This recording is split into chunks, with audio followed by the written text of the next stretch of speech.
कापि मध्यदेशं वन्दे सदा स्वदेशं एतादृशं स्वदेशं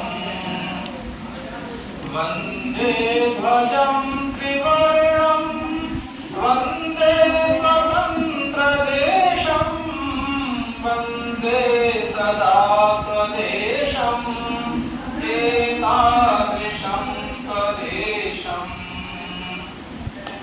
वाह वाह वाह। ये हमारा देश जिसका बहुत ही समृद्ध इतिहास है, बहुत ही गौरवशाली इतिहास है, लेकिन हम अपने इतिहास में कहीं प्रमाद से ग्रस्त हुए, कहीं हमने आलस्य किया, कहीं हमारे पुरुषार्थ में कमी आई और उसके बाद हमारा देश सदियों तक गुलाम रहा। हमारे देश में शक आए, यवन आए और बहुत बाद में पुर्तगाली आए, डच आए, फ्रांसीसी आए और अंग्रेज आए।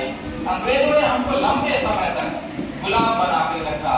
उन्होंने हमारे देश के संसाधनों पर कब्जा रखा और हमारे देश का जो संसाधन था, जो संपत्ति थी, उसे वे यहाँ से ले जाते रहे। देश की आजादी में फिर हमने बड़ी बड़ी कुर्बानियां की।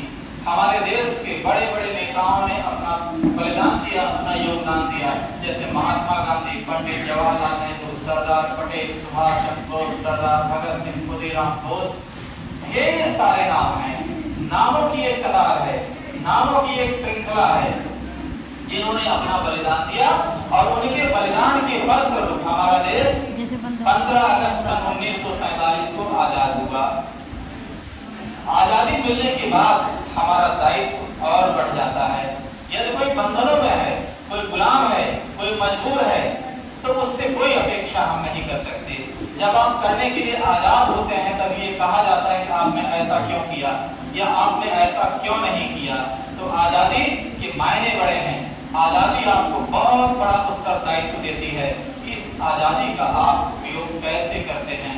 बोलने की आजादी है ना हमारे देश में, लेकिन फिर आप क्या बोलते हैं, आप कैसा बोलते हैं, इस पे चर्चा होती है ना। हम जान रहे कुछ बच्चे कहें अपन बोलेंगे, ठीक है, हमारे बात। तो बोलने की आजादी है तो आप अच्छा बोलिए। आपको काम करने की आजादी है, आपको अवसर की समानता है, हर किसी को अवसर की समानता है, आप जो चाहें सो बन सकते हैं। कालांतर में पीछे ऐसा नहीं था, व्यवस्थाएं इस तरह से नहीं थी।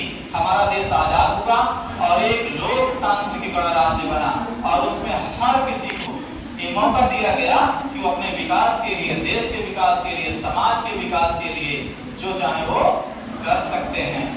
तो हमारा देश आजाद है, हमारा देश हमको बहुत कुछ देता है, तो हमें भी चाहिए कि हम भी अपने देश को कुछ दें।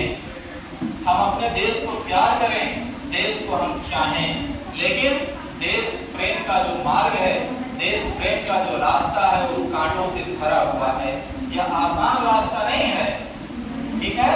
ये देखने की बात है कि कौन कांटों भरा रास्ता अपनाता है। ऐसा ही एक छोटा सा गीत है, मैं आपको सुनाता हूँ और उसके बाद हम लोग आगे चलते हैं। देश प्रेम